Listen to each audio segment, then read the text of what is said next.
Hey everybody, it's Carl Choi with 24/7 Comics. I am the co-founder and publisher, and tonight we have a very, very special episode of just getting together and hanging out. And what this is tonight is actually going to be the greatest Kickstarter crossover ever, with four individuals, myself included, who has a lot going on in the world of Kickstarter. But before that, let me bring up my friend Joe Benitez, the reason why we're doing this today. Hey, What's up, Joe?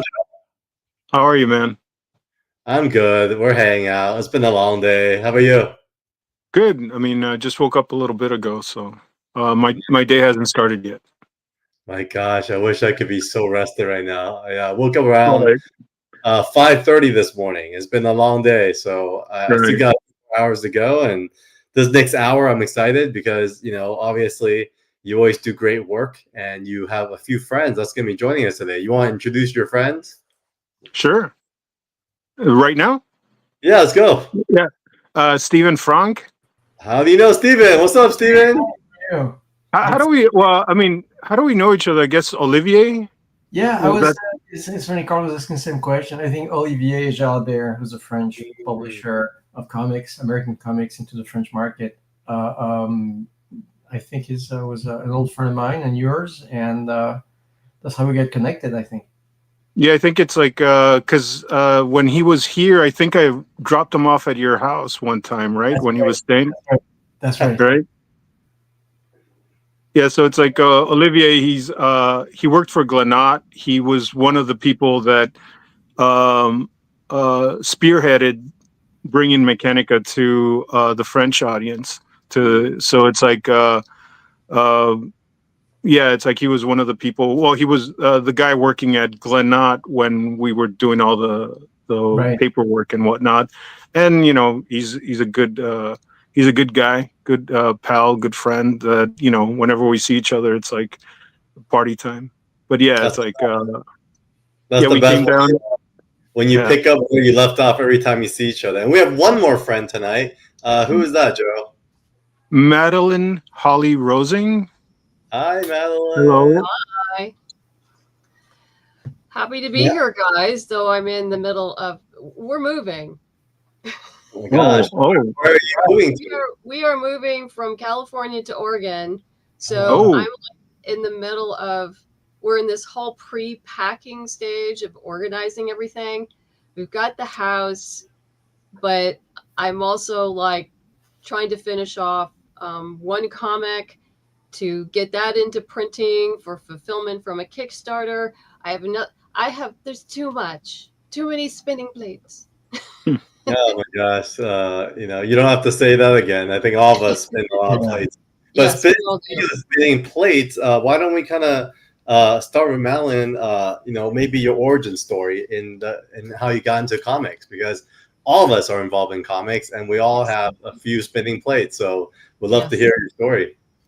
Um, well, I came. Well, first of all, for those people out there who don't know, I am the writer creator of Boston Metaphysical Society, which has been an ongoing comic since for the last 12 years, and very successful on Kickstarter.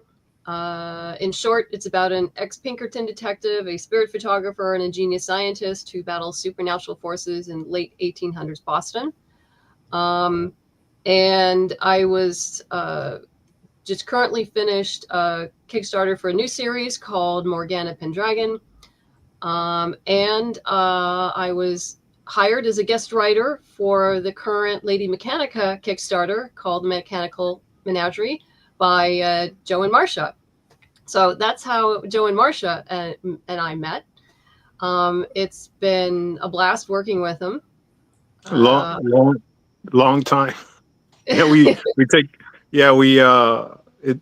I feel bad because it's like, yeah, I think we started what 2-3 years ago. 2 years ago. I think it was 2 years ago. It, Yeah, like something popped up on my Facebook and it's like, yeah, it's been like 2 years. Um, but yeah, I mean, because things production schedules change. I Sure. get that, but I'm so happy that the first two issues are up on Kickstarter now and doing well. And everything looks just so beautiful. It's always for me. I love playing in other people's sandboxes Mhm. because I can write the story and say like, here you go produce it. I love that. And I think we'll dive into the Kickstarter a little bit more later. Thanks for sharing, Madeleine. How about you, Stephen? What's your origin story? How'd you get into comics? My origin story is I grew up in France, and my parents had a store that was like this neighborhood store that's sold comics, books, newsstands, cigarettes, toys, art supplies, you name it, and so I just grew up, and my dad had a photo studio in the basement, so there was also like a film component. They were selling like the Disney movies in like Super 8 millimeter, like reels and stuff like that. So it was really cool, and so I grew up in there, sort of reading every possible thing I could read, from like any books or magazine to all the American comics, all the French comics. And also getting into film and stuff like that. So to me, and especially animation, and so to me, animation and comics were always the same thing, And then so I did all that stuff growing up, but then my career started in animation, and which eventually brought me here. I mean, by eventually, I mean 30 years ago, But and so which I got to do a lot of things in animation, work on movies like The Iron Giant, for instance, or most recently, I directed a lot of the episodes of What If, Marvel's What If. So I do a lot of animation, and but it was, I want to say 2013. We were talking about Olivier earlier. Olivier was one of visiting me here, and he was like, "Hey, so we should really do a book together," and I was like, yeah, you know what? Comics. I also wanted to do comics. Why? It's been 20 years and I have not done comics and stuff like that. So I get back into comics, started my own publishing company, Dark Planet Comics, and started doing series after series. The first one was called Silver, which is now completely, finished, and very quickly it started connecting. Oh, there you go. With readers, we started getting, award nominations and stuff like that. And so fast forward now, and of course, all our books, we always start with a Kickstarter. So that's Silver. And currently we're starting the fourth and fifth volume, which is my second long series, which is like, we can talk about it later. And another title, which is a kind of a short story that is called Romance in the Age of the Space God. So, cool. That's my journey. I knew I recognized you. We've met a few times. So my cousin is Kinman Chan.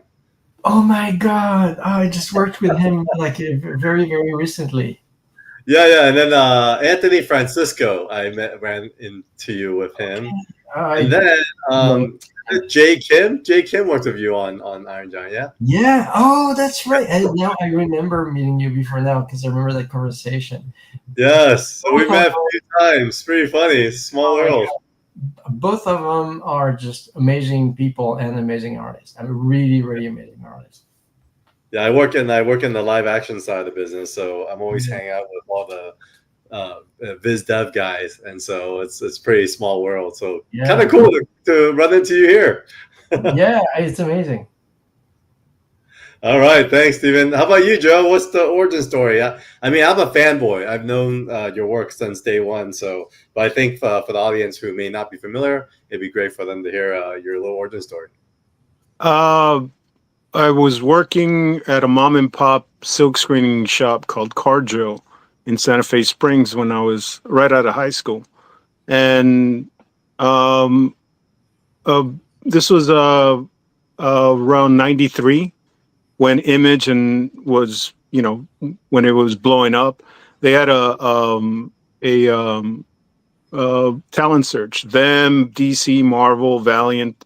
So the summer of '93, I think, or '92, I started submitting my submissions, and it's like got a bunch of rejection letters. I remember getting a rejection letter from Extreme with a bad rock on there, and basically saying something like, it's like, hey, keep working at it. We can't use you right now. But all that did was fuel me. because it was like, no, I'm gonna, like, there was this mindset at the time, because again, when you're working around, when you're in my world, I was the best artist, my family, my friends. So that kind of played in my head, like, I'm the best artist. Of course, I had this very big ego, very, super confident. So I decided to, getting all the rejections, I decided to work on some more submissions.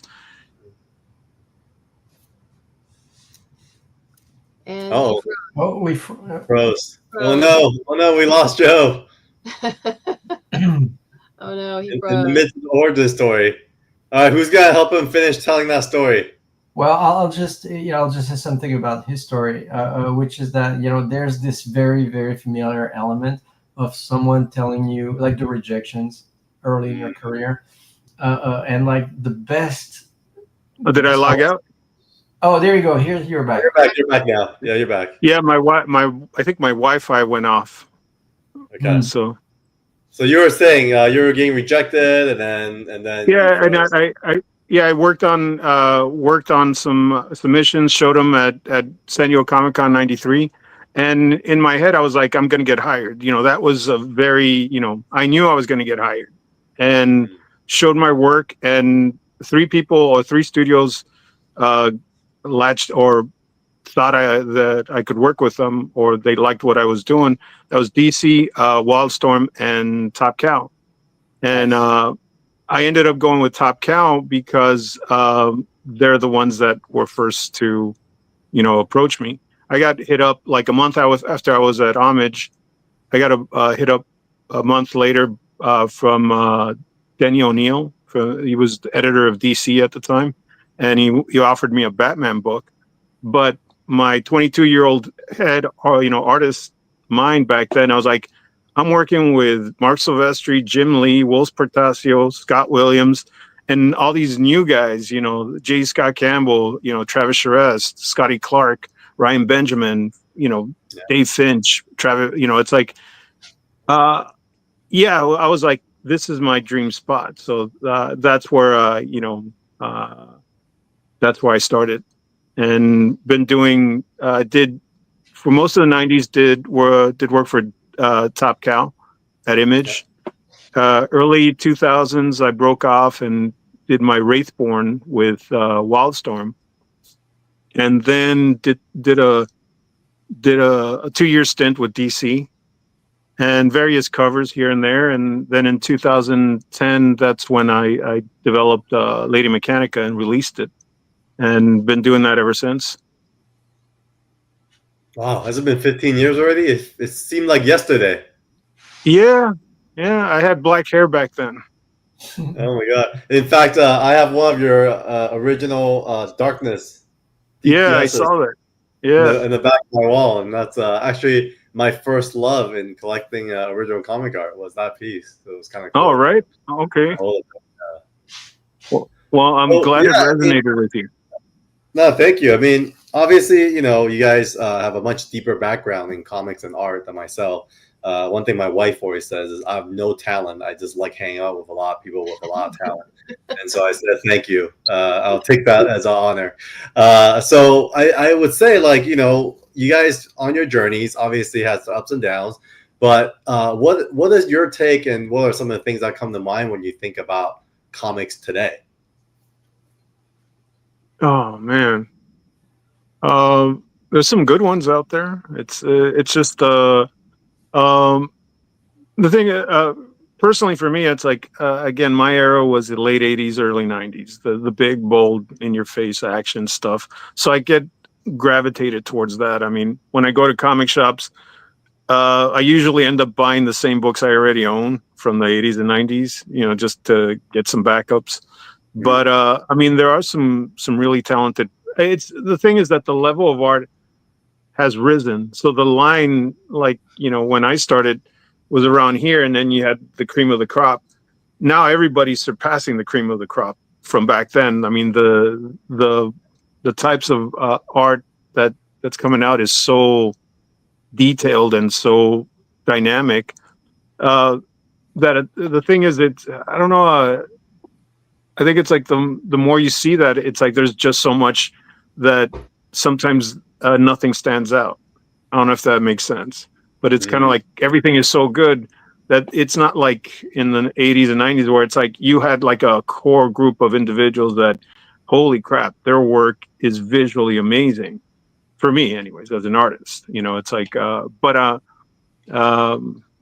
I'll let you guys, you know. Yeah, I the bar agree. Yeah, go ahead. definitely keeps rising all the time. I mean, you see that just in Kickstarter, the comics that are on Kickstarter. When I first started on Kickstarter, you know, a decade ago, pretty much, you know, people just threw up like spaghetti and see what stuck there. And not only has the platform evolved, but the art and the story has evolved as well. I mean, I came to comics very late in life. Growing up, I had absolutely no interest in superhero comics at all. And even though my brother probably has the largest graded collection of Daredevil comics in the country, he like has all these awards from heritage auctions and whatnot. Nice. But it wasn't until I discovered indie comics that I actually got pissed off because, you know, to me, it was like, why didn't someone tell me about these before? Because these are great. And these are the things that interest me, that had interesting stories, had interesting art. And, you know, now if you had told me 20 years ago, this is what I'd be doing, I would just laugh at you. But Yeah, no, it's changed a lot, the perspective of it all. yeah. Steven? No, I feel the same way that about the, you know, I think the stuff that's coming out these days is really exciting, you know. And what I think is great is it's all sorts of styles, all sorts of voices, all sorts of subject matters, you know. You know, you have like noir, you know, like you know, the Brubaker, Phillips kind of stuff, you know, all the way to, you know, superheroes are still, you know, happening, and everything, all those worlds, you know, the stuff that Joe is doing, obviously, you know, and Madeleine, you know, like, so I think it was really interesting for me to when I came back to comics around 2013 and really, yeah, 2012, 2013 is when I really started to like really do the cons, you know, heavily and stuff like that. And, you know, I was kind of nervous in terms of like, wow, I have not been in comics for a long time. And, you know, I don't know if the people who want to be buried in the Green Lantern outfits, you know, are going to like my stuff, you know. And the thing is, there was, you know, there's some success with those guys, but also there's also a brand new crowd, the people who found like The Walking Dead on TV, they loved it, they loved the show and other shows like that, you know. And they were like, oh my God, you know, where's this stuff from? You know, and they start swimming upstream back to a comic book convention and to a comic store and to whatever, you know.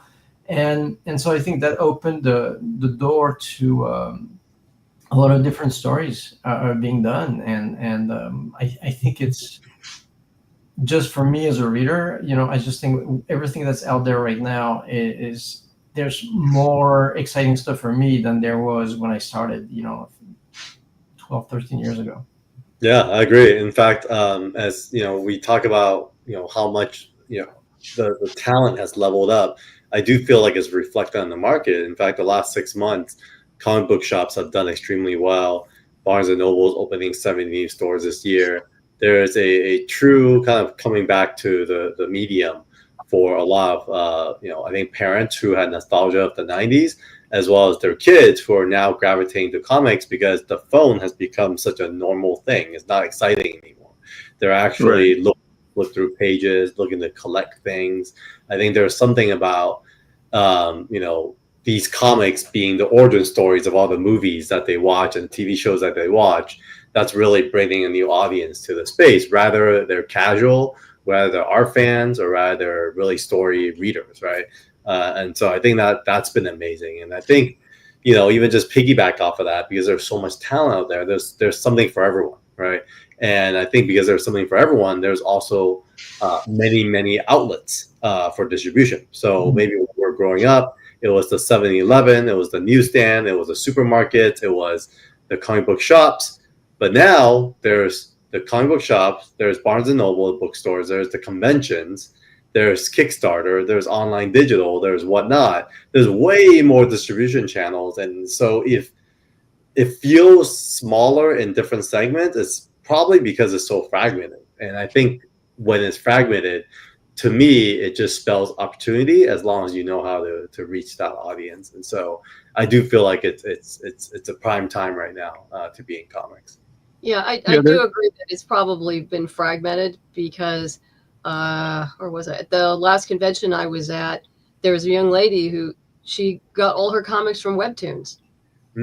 That's it. She didn't actually buy comics. It's her question was, "Are you on webtoons? Are you on webtoons?" That's how she consumed her comics, and I'm sure that's true for a lot of people younger than myself. Yeah, I mean, everyone's gone digital, or at least the young folks have. You know, it's like it's easier, more convenient, than they were raised with the phone. So it's like that's a more comfortable, I guess, way of consuming the art form. But I'm hoping that there is a shift and we go back to tangible books. But I mean, again, you can't push back progress. I mean, if that's where it's going, you know, the horse and buggy had to go away once the cars started popping up. So it's like, if this is the way of the future, then we just have to, I guess, adjust to it. Yeah.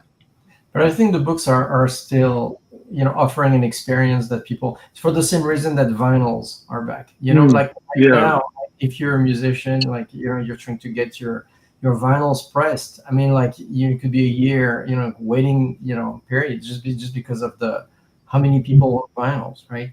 And it's the same with the books, because there's a sensory experience about, you know, being on your couch, you know, and just you know, having this object that you know, which not only the object and the experience of it, but also just the timelessness of it. Like, you know, behind me there's a lot of books I had when I was a kid, and I still have them. You know what I mean? And no one, it's not like I stopped paying the subscription, all of a sudden they disappear from my shelf. You know what I'm saying? So I think there's like a safety on every level and an experience to the books. And I think a lot of, yes, the phone is everywhere and people live on it, but it just becomes this almost a tool. And I think there's almost like a backlash from what I can see, you know, with younger people in regards to the phone and digital, because like, at some point it just becomes oppressive, you know. Where it's like an object you can curate yourself and build your cultural house. It's a brick in your house that you're building, you know. I think it's powerful. Yeah, building a library is huge. I mean, for me, I actually started collecting more art books over the years. I felt like because I was following certain artists and their comics, I would come across any art books, and then now I have a whole shelf of this stuff. I mean, my main one is Barry Windsor Smith. I have like every single books, and he's just a classic and someone that I remember moving me as a kid. So we got K-pop junkie. Hey, K-pop junkie, welcome. Thanks for tuning in. I should have said this earlier, audience. Feel free to chime in. Feel free to leave your comments and let us know if you have any questions for our guests tonight. And, you know, speaking of tonight, there's a lot going on, guys. I mean, who wants to go first? I mean, since you know, Madeleine, you are writing, you know, the latest Lady Mechanica, maybe we should dive into your own project first. How about that? Sure, we can do that. Let's do a screen share. Here we go. So I'm gonna scroll through it, maybe ask some questions, but in the meantime, if you don't mind, maybe giving us a little bit of a layout. Sure. That's my talking head there. Yep. Getting my hair done and with makeup on, so that's a rare occurrence. Yeah, Morgana Pendragon is the first issue. We obviously successfully funded. We're in late pledges right now. It's for issue number 1, and the story is basically a 40-something-year-old Morgana Pendragon who has been living the life of a mercenary for the past 20 years until she receives a message to come home that her brother, King Arthur, is dying. And when she returns home, she's faced with political intrigue, assassination attempts, and is seeing the son she left behind for the first time in 20 years, who is Mordred, all without the use of magic. So we've always seen in movies and other mediums, Morgana is the young, hot, evil sorceress. And I wanted to know what happened to her later. And what if she aged? What if she moved and lived in other countries? And just giving a perspective from a middle-aged woman who's been living her life on the road and is a very adept battle commander. But yeah, is coming to face some of her not only personal demons, but much larger ones at that. So yeah, I'm waiting on Troy to finish the lettering for the first issue. I'm always waiting on Troy. I love Troy. Get it to pre-press, and the second issue is already written. It's currently with the editor, so we will be, moving forward. Awesome. The artist is Alden Kay, who I have to do a shout out to David Walker. He introduced us at Rose City last year, and I took a look at Alden's art and said, this is exactly what I'm looking for. And he's absolutely a joy to work with. Coloring is being done by Warnia Sahadewa, and Troy is also on letters again. And David Avalone is my editor. Cool. So I've got quite the team here, and I also get to exercise my action chops, which is always a lot of fun. That's great. Those who've read Boston Metaphysical, it's a little, there is some action, but it's a little more cerebral. It's a more classic mystery whodunit. Yeah, what a beautiful book too. So what can people expect for the late pledges? Is pretty much everything available? You have for late pledges, yeah, it's pretty much everything is available. You can get digital copies, the first issue plus a digital. We have a variant cover. Oh yeah, the main covers are done by Rio Burton, and the variant is Roberta in Granada. I've worked with them before, and I really like their work. That's great. And then we have the 3 metal bookmarks, which Alden did, which are absolutely gorgeous, which you can add on. And if you're new to me and the worlds I create, you can also do add on some Boston Metaphysical stuff in both digital and physical rewards. Yeah, there we go. K-pop junkie had something to say. Always perfect fit for Lady Mechanica. Looks fantastic. Cover is always amazing. So I'm gonna leave the link to this in the stream, guys. So you guys want to check it out, click through and do some late pledging. Thanks, Madeleine. Appreciate sharing this.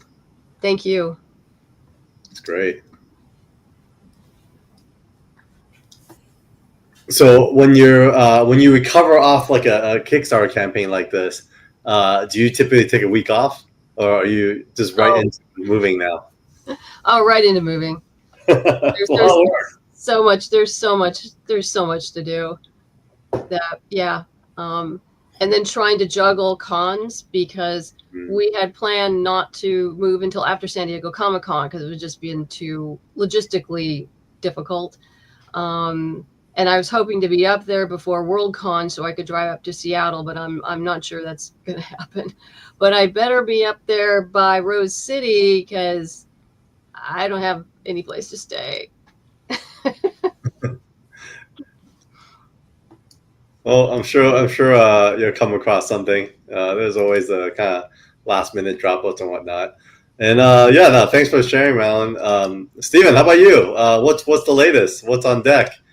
Speaking of Kickstarters. Yeah, what's on like if you share are you sharing the Yeah, here we go. let's start by playing the video. You can keep the sound on that way. You can talk through it. So Oh, okay. yeah. So there's two different titles on this campaign because they're all the new books for 2025. One, and I usually do long series, as I was saying before, but somewhere in the pandemic, I get this idea for a short story, like a little novella, kind of thing, which is this. I call it a weird comic for and about weird time. And it's called Romance in the Age of the Space God, and it's like it's part sci-fi thriller, part like dystopian kind of thriller, part of a lot of slice of life. Why don't we pause it here so I can, Sure. or maybe just scroll down to the so that we can stay on Space God. Yeah, there it is. That's the cover. There we go. And so so it's part thriller, part sci-fi. There's a lot of slice of life in it, because I love slice of life. There's always a lot of that in anything that I do. Cool. There's even a little bit of political satire, which I know is gonna get me sent to Gitmo at some point. I don't know, but but it's and of course the thing is it's done with those little mice, and for complete cognitive dissonance, and it's to me it's this so these characters who are just looking, they live in this world that is not unlike our world, and it's a broken world. And I think they're struggling with like the central question and the central conflict that everybody has in life, in this world, is like how to find meaning and purpose in a broken world, because as broken as it is, they still have to have, passions, ambitions, fall in love, and then they find themselves caught in this cosmic, thriller kind of situation. So that's a really fun one. It's a very and right now it's a short story. It's 42, I think, pages. And there's an open ending to it, so it could be one of those things where you just open a world like a short story, in the collection, and you get this sort of contact high of just a little bit of that world, and so that's a really fun one. And then the other title is Palomino. Palomino is a long series that there's already 3 volumes out, and the full series will be 6, and this is 4 and 5 that are done and that we're releasing now. And Palomino, it's a neo-noir crime story that starts in LA in 1981. Nice. It's a super fun, a time period, and this part is 1995, so that's going to look like 1981, but I'll get to that. But 1981, so we follow these 2 characters. We follow this guy who's a musician by night, private detective by day, kind of old school, hard-boiled kind of guy, and his teenage daughter, who's even more of a hard ass than he is. And the 2 of them together are really funny, and this is like the slice of life of it, but they also get entangled into this web of crimes that they need to solve. And so like the first 3 books take place in 1981, when the dad is leading the case, because she's a kid, she's a teenager. Like, how much agency what can you really do when you're a kid, right? And then by the end of the first 3 books, the case is not really solved and looks like it's never going to be solved. And then the books 4, 5, and 6, we skip ahead to 1995, and now she's the main character, as you now realize she always was, and she's going to be the one reopening the case. And now she has the lead, and she's going to run this gauntlet and kind of solve the case that her dad couldn't solve or die trying, and she's a really super fun character. She was really fun as a teenager because she's kind of like this old soul, of a person, those kids who are like, unsettle you by how witty and how sort of like how much they see through you kind of stuff. So she's kind of badass that way. But then you find her 15 years later, and she has all the agency of being an adult. and also all the baggage that you may accrue, as an adult. Yeah. And she's an even more fun character. And so that's Palomino. That's cool. It's so interesting. You're doing two different titles on one Kickstarter. Was there what was the strategy behind that? Well, you would assume that I have a strategy. That's why. That's the problem. There's no strategy. This is whatever happens, happens. No, the thing is, romance is something I did during COVID. Yeah. It was like I was in the middle of doing it was almost 5 years ago.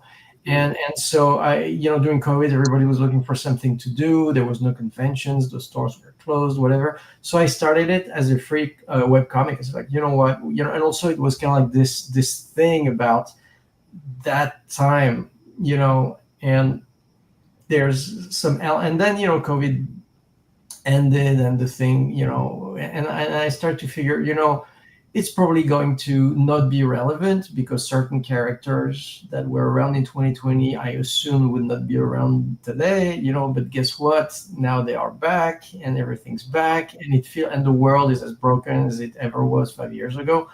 And so all of a sudden it became even more relevant, which is funny because that's also kind of what happened with Silver, because I started it from a place. Sorry, I meant with Palomino, but this is Silver. That's the first long series that I did. So we published it as 4 trades between 2013 and 2019, and now we're working with Abrams Comic Arts, and they've compiled the series into those really, really beautiful hardcovers. And if you scroll down, you'll see the art is completely different from the other things. Because this one's like a big pulp adventure. It's like an Ocean's 11 in Dracula's castle. If you can imagine that, it's in a world that's like inspired by Bram Stoker's Dracula, and we're 40 years later. So now it's the noir pulp era of the 1930s, which is why the style. And then you get this group of con men who team up with this woman who's a vampire hunter to steal this treasure called the Silver Dragon that's hidden in a castle full of vampires. What could possibly go wrong? And this book here, Rosalind, is like this woman who was a vampire hunter. You can see it on the cover in Silver. This book is her origin story. It's presented as her diary as a child. So that's why it's not a regular comic. It's presented as fragments. So it's a very linear story. You just follow it as a regular story, but just the way it's told is all about recollections, and just sensory memory and emotional memory. And it's a grittier story because Silver is a big pulp, broad adventure, but this one is like a more personal, smaller story of survival. And grittiness and stuff like that, but it's baked through the eyes and the point of view of a child. So there's that innocence filter to it that makes it extra interesting. Oh, it's cool. It's good stuff. Thank you. Yeah, it's interesting with like multiple titles in kind of one Kickstarter. Right. Yeah. So the reason is yeah. No, yeah. So what happened with Romance is so it stayed like since 2020. Mm-hmm. We decided I just was not going to release it, specifically. And then last year it felt like, no, this needs to come out. And we printed a small run for San Diego, and then that sold out. So now we're doing a kick for a proper run of it. And then by now, the 4 and 5 of Palomino are done too. So it's all coming out together. Yeah, and with Kickstarter, it's really about getting out there. So with 8 more days left, first of all, congratulations on meeting your goal. Any special events coming up for the next week or so? No, I have to say I was sick last week. I got the worst possible moment. I was literally out of commission for like 5 or 6 days.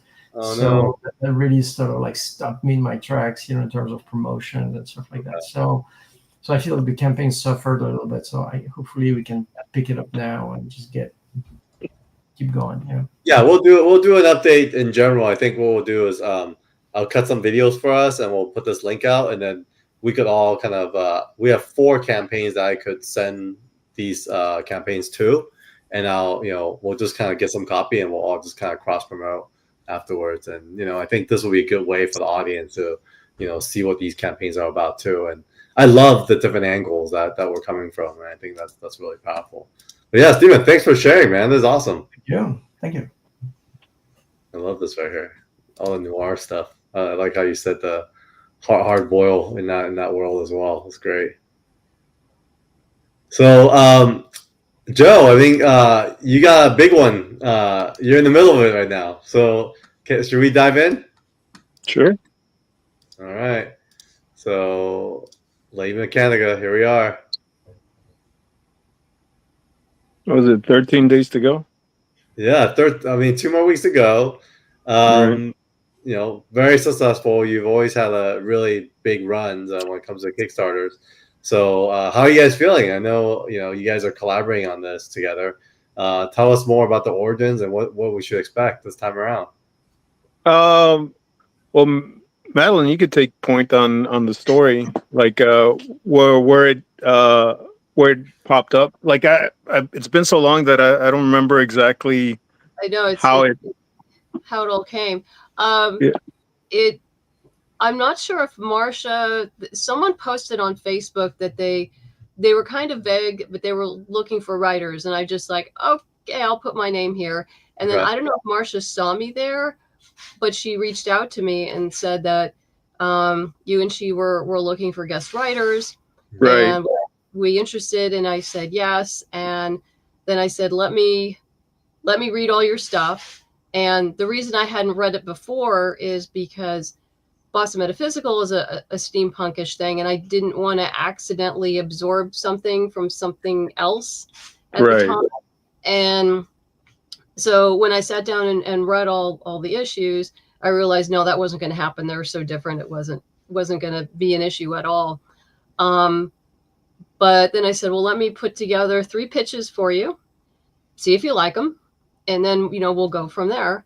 And that's what I did. And I focused on, I saw that in all the issues, you really hadn't done a story focusing on Fred and Allie, the 2 girls who are best friends. So I thought, well, what if, and I got inspiration from the story, The Secret Garden, which was its working title. But this Secret Garden, of course, had automatons in it. And so it kind of went from there. And, I pulled together a story, and Marcia and I, we all went through lots of passes and editing and until we got something that Joe liked. and then he did his magic. Nice. So yeah, it's like go ahead. No, that's it. Go ahead. No, I was just gonna say, it's like, yeah, when the story came in, then it was like, hey, how about if this character is connected to that character? How about if, so there was that kind of stuff, like, how do we make it more integral in the, in the world that she's in? How is this connected? Because it's like, like I wanted the book to have a more integral part of Mechanica's backstory and the ancillary characters. So it's like, the more we were going, it's like, hey, well, let's do this, let's do that. So it's like, I mean, that's usually how Marcia and I work as well. Like, we just go back and forth, like, basically brainstorming it as we go. It's like, so yeah, that's where yeah. Anyways. Yeah, no, there was a lot of back and forth because in ideas, and because Marcia would say, well, what about this? And I said, well, there's that, and then there's this and this, and she goes, oh yeah, and there's that and that, and then and then Joe, would come in and say, like, well, what about this? And so yeah, I don't know if that was exhausting. It's just like it's and even now, I mean, with both art and the story, it's like there's always a tinkering. There's always, yeah, yeah, it's like, oh, like even now it's like, whoa, what if that happened, or what, so it's like it's a never like, yeah, we could keep going until, but yeah, at some point we have to let it go and see how people react to it. What a great idea! Whose idea was the Yo Joe homage covers? Oh my gosh! Who do you think is a G.I. Joe collector out of any of us here? I can only imagine. No, I mean, I was going to do this on the previous Kickstarter, and I had it sketched out, and then we were trying to think of some gimmicky covers, and yeah, I was like, I'm going to do this. And it's like we got Mike Garcia to color it, and he did a phenomenal job. So much so that actually we started talking to some toy designers, and it's a very big possibility. If I can get everything worked out, that we can do something similar to what you see in front of you, but in real life. An actual, like I already have. Someone else has the rights to 6 and 12-inch action figures, and they're still working out that stuff. But here, it's like I was thinking of doing more of a G.I. Joe Star Wars scale Mechanica figures. So it's like I'm talking to a professional sculptor who he said he'd be down to working a prototype for us. So we're shooting for San Diego. See if fingers crossed. See if it manifests. Not to sell, but just to show off. That'd be fun. Yeah. Wow, you guys have so many tiers. I mean, how do you juggle all this? Talk about spinning plates. That's Marsha. Marsha is kind of like, she tries to. She's the one maintaining this. She's the one taking care of all that. And all the tiers. It's basically we try to give as many different price ranges. It's like as we can. And again, we're trying to raise money so we can have a comfortable financial cushion, and take care of everyone that's involved in the project.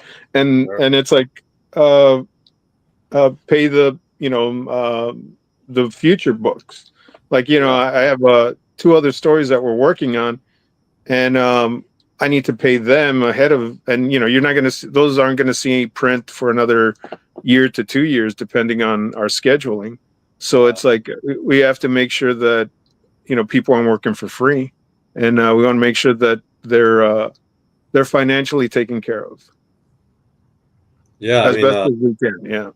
This is awesome. No, Marsha doesn't skip a beat when it comes to product design. I feel like I've been scrolling for half an hour now. It's just great, because I do feel like the way you guys designed it, someone can stay here and scroll and like there's something for everyone, because I'm looking at like all the price tiers. She did a beautiful job. Yeah, beautiful job. Oh my goodness. Again, it's like she's taking inspiration. One of the individuals that we talk about quite a bit, that it's Brian Polito. His Kickstarters are pretty much the pinnacle of Kickstarters for comics and stuff. And it's just like basically using him as a blueprint. Like, well, what does he do? I just wish I was a little bit more that guy that can sell stuff. Like he's amazing at it, and it's like, but I don't have that that in me. I don't feel I don't know how to, I don't want to get on there and trip over my words like I'm doing now. So it's like, and I'm not a good salesman. Like it's my philosophy has always been, I'll draw it. If you like it, cool, you can buy it. If you don't like it, that's fine too. It's kind of like, I'm not going to push you to buy something that you don't want to buy. And I know it's like, I feel like the art should speak for itself, or the work should speak for itself. If someone is attracted to it, cool. If the concept of it doesn't, then fine as well. Yeah, no, for sure. I mean, the work is definitely speaking for itself. I know every time I see you at a convention, Lady Mechanica always has a huge fan base. So that in We itself have a is yeah, we have a pretty decent fan base. Yeah, it's like very loyal. So it's just yeah. I you know wish it's like I wish we could get the book in more people's hands. Like I've done this. I've said this multiple times, but it's like we tend to have a very strong non-comic book female base Mm. or fans that aren't into comics, that are not. And if I was had a camera at our booth, every show at least one person will come up and talk about how their mother, their sister, their girlfriend, their friend, weren't into comics at all, but Mechanica for some reason resonated with them, and it got them into it, and that sort of segues them into other types of comics, because as we were talking before we went on, it's like we don't have here in the States, we don't necessarily have a high regard for comics, even Mm. though all these big blockbuster movies are based on comics. It's for a lot of people, it's still a kid's medium. It's Yeah. not for adults. It's not, that's the mindset. Like, even though, like what we've been talking, earlier, it's like you have every genre. You have horror, romance, you have whatever you can think of. There is a comic book out there that taps into that genre. But you say comic books here, and immediately, oh, it's Spider-Man. That's cute. Like I remember in my 20s, if I told someone I draw comics, it's that's cute. You draw like for kids, Spider-Man or Batman. It's like, well, not that, it's not just for kids. But it's like they had that mindset. And I was saying that, yeah, in Europe and in Asia, you have a much higher respect for individuals that do this type of art form. So Mm. it's like, uh, yeah, it's just I wish more people or younger people would be into the medium now, because we do need those kids to grow up to be teenagers and adults who love the medium. So our business can keep flourishing. Yeah, isn't there a lot of like museums in Europe for like comic art? Because you don't really hear or see them here. There's a one in New York that I think someone from Paris opened, and so Well, interesting. San Diego. at the Skirball, they have a Jack Kirby Yeah, yeah, thing going on right now. Yeah. Yeah, Yeah, but no, I think Joe's right. People associate comics with kids, and being a woman at a con, Mhm. I more often than not, people assume that since I'm a woman that I have a kid-friendly comic, and no, it's not an all age, no. So Mhm. I have to have that conversation with parents so they aren't rudely awakened when they get home. But yeah, there's a lot of assumptions that are made. Oh, Yeah, I nice. mean, yeah, there we go. Here's a museum. For those yeah. of you that I haven't been there yet, I want to check it out. But I had a lot of friends that actually checked it out on the opening, and so lots of Kirby art. Yeah, I forgot to go there. I got invited but I completely, yeah, again, if I don't lock it in somehow, it's like it just slips in my mind. Like this, it's like the constant emails is like, oh, okay, right, Friday. I mean, Wednesday I have to do this. Yeah. There was a Kirby, like I want to say almost 10 years ago in Northridge, at Cal State Northridge. There was a giant Kirby, exhibit. And I have to say, there's something about seeing those images that you've known as images your entire life, and you see them as an object, and it's like I don't know, it's like being reunited with like a somebody you never knew you had or something. I don't know. It's just extremely just powerful. Well, I think the physical items actually captures the energy that was in the room when they were created. Mhm. I'm a big believer in that, where even comics as a fan growing up, Madeline, you were saying how it might not be kids comics, but the truth is I don't think I grew up reading kids comics. I thought I was looking for the naughty stuff. I was looking for the violent stuff, and I was reading up, and I learned a lot about life, the language, and the culture through comics, right? And so my teachers were the guys that was putting down their art and their writing on the pages, and I felt like that was what really helped ignite my imagination and the passion for the creative side of the business, and why I've kind of committed my whole life to supporting creators. So speaking of that, we're kind of coming up on the hour, but I do want to share what we're doing here at 24/7 Comics. And it's Heroes Be Damned. We just launched this today, and it's really cool because Vince Sunico, he's a Canadian artist, and this has been his kind of lifelong dream to put this book out. And he initially was really just working throughout the pandemic as the pledges went up as we're speaking. Hey, we're almost there too. Oh my gosh, it'd be so cool if like we hit the goal during the stream. But Vince, I met him online because I'm an art collector, and I commissioned a lot of artists to do work. And people were passing his work around going, oh my God, this guy's work is so awesome, whatever. And I looked, I was like, oh man, I need to get commissioned too. And so I reached out. But then when we started chatting, he started talking about this character Loaf that he's been working on for like 20 years. And and he just haven't had a chance to bring the story to life.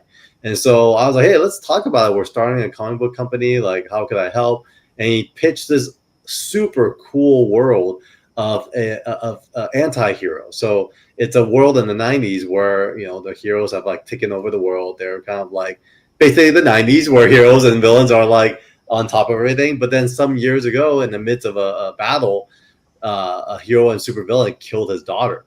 And so this guy, I'm not going to share what happens, he basically seeks the revenge. And so this whole book is a murder mystery as to who's killing all these superheroes. And so it's a beautiful book. It's somewhere between a comic meets manga. And so he has this kind of 90s feel, really raw, kinetic energy. And the story is told through, even though the main character is Low, the story is told through the eyes of a female superhero on her first day on the job and ongoingly, and trying to investigate these murders that are happening. And there are just crazy ways of murder, and all these superheroes that could potentially mimic heroes you might know just gets destroyed. And what was really cool is he was writing it with another first-time writer, Nicholas Lubick, and we were kind of honestly, I felt like I'm not like I wouldn't call myself like an editor, but even as a first-time editor, I was like, all right, I think there are things that could be done, but I'm not the one that could help you guys. And I ended up meeting Terry Cavanaugh, who was a legendary editor who was on Marvel Comics Presents. He did Moon Knight. He had put Jay Lee on Namor. He's been responsible for a lot of the Marvel 80s, 90s success. And when we met, I introduced him to Vince, and they really hit it off. And Terry really helped bring this whole book to life. And so here's some preview pages. It's our 4th Kickstarter as a company, so I'm still learning a lot when it comes to managing campaigns and whatnot. But yeah, like my wife says, I don't have the talent, but I'm here to be the mouthpiece to promote Vince, because he's similar as you, Joe. He doesn't like to speak on camera too much, and he's a man of very few words, and he just lets his pen and speak for himself. So that's your talent. Yeah. So tell my wife that I do have some talent. But everyone has a talent. Everyone. It's just we need to just find it. It's like it's that thing that gives you bliss. That gives you, that makes you feel passion for. It's like you'll find your talent there. Thank you for that, Joe. And what's cool is we got Bill Sienkiewicz to do a cover for us, so we do have a metal.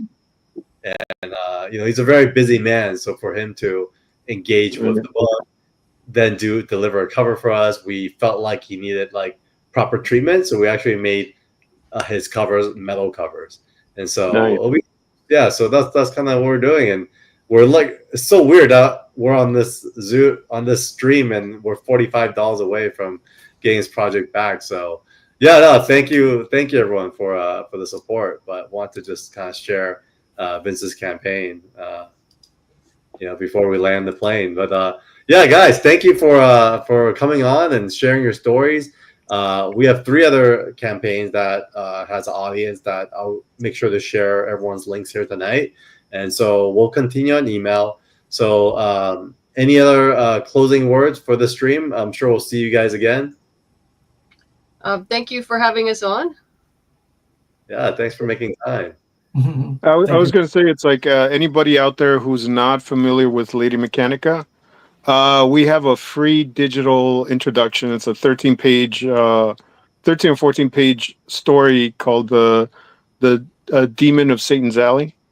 And it's like it's an introduction to Lady Mechanica. It's, if you go to our website, joebenitez.com or benitezproductions.com, we have a spot there that you click on, and it shows you the first 14 pages of that story, and you pretty much get once you read it, you'll know whether you want to keep reading it or not. It's one of our best introductions to the character, and yeah.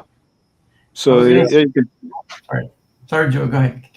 No, it's just, you can check it out there and give it a read if you like it. The rest of the books are there, and if you want to support our Kickstarter, the link's there, and or just share it, and that helps. Sharing it helps a lot too, because you might not be interested, but maybe a friend of yours might, or someone that happens upon your post. So any little support helps. Yeah, I was gonna say the same thing actually. We also have a if you scroll down just a little bit, there's a link. Oh, if you get to Palomino, there's a link where people can read the first couple of chapters. Yeah, exactly. And yeah, that'll be a good way to see if you're connecting with the story. And like Joe said, it's really, really crucial to because these are indie books, right? We don't have the big megaphone that you get on the corporate stuff. So it is really about sharing to your friend. If you think this will make their day, because I think it's like Joe was saying, like I don't think any of us like to ever sell something to someone that this is not for them or whatever, right? So we're not here to stress people out. We're just here to have a great time. So if you think that somebody will have a great time with this, by all means, let them know, because that's the only way that it worked for us. Yeah, it's great. So I got all the books. Yeah, it looks great. Oh my gosh. It's funny you guys mentioned the free books, as we have the free book for Vince's book as well on 247comics.com. So if you go to comics, and then you could go to the Low Zero. This is something that he did years ago. So it's a really old kind of pencil only style Zero, but this is a great way actually to learn about the story and get a little bit of an origin take on Heroes Be Damned's character. And yeah, man, it's awesome. I love this. Oh, we're almost there. Oh my gosh. $9 away. So it'll be so cool. So close. I didn't know this was going to be a celebratory stream where we're going to celebrate hitting our goal, but I guess. Well, you're definitely going to make your goal tonight. Oh, we just made the goal. Oh! That's so cool. Man, thank you, guys. Congratulations. Oh my gosh. It's kind of cool that we did it live. Got to witness it. That's awesome. Man, Vince, congrats for watching. And woo. Thanks, K-pop. Wow, that was fun. You guys are lucky charms. And Stephen, it's good to see you again. It's so funny. When I first saw it, I think that's Steve. I think we met before. And then when you start talking about stuff, I was like, okay, now I remember where we're connected. Yeah, at cons, it's like we all mix each other up. It's like you meet so many people. Like a lot of times I'll see faces. I'm like, I know this person, but I don't know in what context. I don't know if they're professionals, fans, publishers, you know, I don't know any of that. It's just I know they know me, or I know them, but and then you know it takes a while for the faces and the names to kind of meld together, and yeah. It does, it's true. Yeah. So with that said, I mean, We all meet a lot of people. we do, and we shake a lot of A lot hands. of people. And Gotta do this so, now. Yeah. so before we close out, when's the next con everyone's going to? Why don't we do a quick round of that, and then we'll land the plane? How's that sound? Okay. That's San Diego for me. I don't have any other plans until then. Yeah, me too, San Diego. San Diego, okay. I'm actually doing Hellmouth Con in Torrance in a couple weeks. Oh, cool. That's And where I'm from. yeah, it's a nice little con. And they sell out Torrance High School. It's at Torrance High School where they film Buffy. So they give tours. And, Nice. and then they, like, the three actors who played the principal, they're all going to be there. Juliet Landau's going to be there. James Marsters. Oh, Yeah, here Spike. It's fun. And you know, I can drive there and come home every day. so Cool. And then I've never heard of it. Yeah, it used to be Whedon Con, I think before COVID, and then they changed the name. It's primarily a charitable organization. Okay, cool. And the guy who runs it, Ray McDermott, is really nice. He runs a good show. Okay. Well, maybe that's where we'll meet in person for the first time, because it gives me another reason to visit my mother. And so it's always good. Well, get your tickets soon because they cap it every day. Oh my gosh. Okay. I'll cap it separately and get the fire marshal stuff. They have to cap it. Okay. I'll make sure to do that. All right, folks. And I'll be at Heroes Con next, and that's the week after Hellmouth, I believe. And so, yeah, I guess I'll be at Hellmouth and I'll be at Heroes, because if I can make it out there, I want to stop by and say hi. And otherwise, thank you, everyone. Joe, thanks for bringing this awesome crew together. Mr. No MC problem.